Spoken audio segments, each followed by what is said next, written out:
Sir இந்த கணபதி ஐயர்ன்றவர் எங்க இருக்காரு? கணபதி ஐயர் கணபதி ஐயருங்கிறவர் கிரி படத்தும் போது வந்தார். கணபதி ஐயருங்கிறவர் இங்க கிடையாது. அது ஒரு அது மாதிரி கேரக்டர் யாரும் அது இல்ல. மாதிரி கேரக்டர் கிடையாது. சுந்தர்சி என்ன பண்ணிட்டாரு, கணபதி ஐயர் பாக்கரி அப்படின்னு ஒரு கொடுத்து நம்ம வீட்டை தான் ஷூட்டிங் ஃபுல்லா நடந்தது. இந்த இது அந்த கணபதி ஐயர் மேல வடிவேலுக்கு ஒரு கதை சொல்லுவார். ஆமா ஆமா, இங்க மேலதான் கரெக்ட்பா. அக்கா சூப்பர் ஃபிகர்னு சொன்ன தூடிமன ஆமா இங்கதான் எடுத்தது.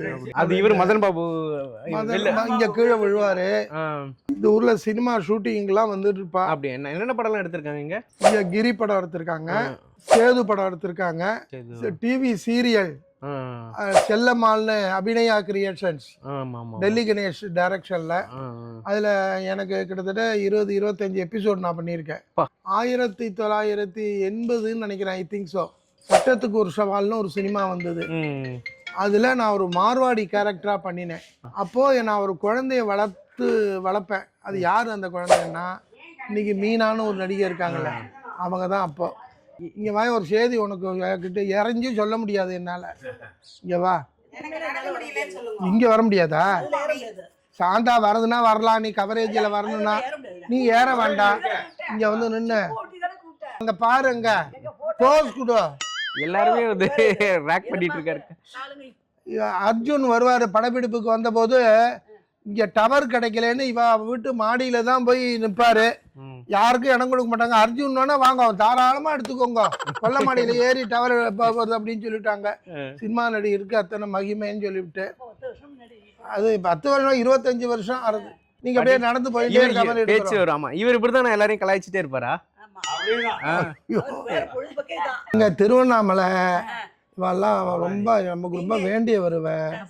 இவரை பார்த்த உடனே ஃபர்ஸ்ட் இம்ப்ரெஷன் இஸ் த பெஸ்ட்டுங்கிற மாதிரி தோணி கூப்பிட்டேன். இன்னும் ராஜிமாமி ஃபில்டர் காப்பி கொடுத்தா பாருங்க, அவாதான் இவா. வேற உங்களுக்கு என்ன கேட்கணும்னு சொல்லுங்க, பதில் சொல்றேன். இங்க இந்த ஸ்ட்ரீட்ல பார்த்த வரைக்கும் பாத்தீங்கன்னா எல்லாம் வயசானவங்களே இருக்கீங்க. எங்களை மாதிரி ஆளுங்களே எங்க தெருவில் பார்க்க முடியாது. எல்லாம் வேலைக்கு போயிட்டாங்க. நான் வந்து என்ன வயசானவன்னு சொல்லாதீங்க, நான் ஒரு யங் ஸ்டேஜ்லயும் சேர்ந்துப்பேன். என் பேர் மாடிமணின்னு சொன்னாதான் புரியும். திப்பிரார மணின்னா அப்படியே மாடிமணி. அந்த மாடிமணிங்கிற வந்த காரணம் என்னன்னா, சட்டத்துக்கு ஒரு சவால்னு ஒரு படம் நடிச்சேன்னு சொன்னேன் இல்லையா, அந்த படத்துல டைரக்டர் கேமராமேன் கர்ணன் தான் இந்த பேர் கொடுத்தாரு, மாடிமணி அப்படின்னு சொல்லிட்டு. கோஸ்ட் கிரெடிட் கர்ணனுக்கு தான் அது அப்படின்னு. இன்னைக்கு உங்களை சந்திச்சதெல்லாம் ரொம்ப சந்தோஷம்.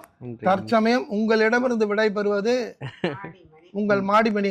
கிரி படத்தில் நீங்கள் பார்த்துருப்பீங்க, அந்த கணபதியர் அவரோட வீட்டுக்கு தான் நம்ம வந்திருக்கோம். ஸோ அந்த வடிவேல் வந்து இந்த மாடியில் உட்காந்து கதை சொல்லுவார் பார்த்தீங்களா, அந்த பேக்கரி எப்படி வந்து கிடைச்சதுன்ட்டு, அந்த ஸ்பாட்டுக்கு தான் போகிறோம்.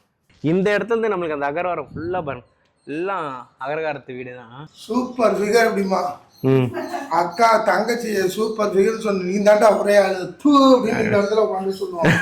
இங்க இருந்து பார்த்தா ஃபுல் அகரகாரம் வியூவே தெரியுது. Agraharam full view. ஓட்டு வீடு தான் இங்க. ஆமா ஆமா, அதான் கண்ணு கட்டின தூரம் எல்லாம் ஓட்டு வீடுகள் தான். நாங்களாம் அதை ரொம்ப மிஸ் பண்றோம். எங்களுக்கு நீங்க நார்மலா இதோடவே ஒன்றி வாழ்றீங்க. எங்களுக்கு இதில் பார்க்கும்போது ரொம்ப ஆச்சரியமா இருக்கு. எங்களுக்கு நானே 90s கிட்ட, இப்போ இந்த 2K ஜென்சிலாம் இருக்காங்களா, அவங்களாம் பார்த்தா நம்ம வாயை பிழப்பாங்க. இதெல்லாம் நம்மளாம் பாதுகாக்க வேண்டிய ஒரு பொக்கிஷம் இது. கண்டிப்பா கண்டிப்பா. இப்ப அதுலயே பாதி பேர் வீட்டை வித்துன்னெல்லாம் போயிட்டாங்க. இப்போ எங்க தெருவில் பார்த்தீங்கன்னா 15-20 வீடு பூட்டியே கிடக்கு.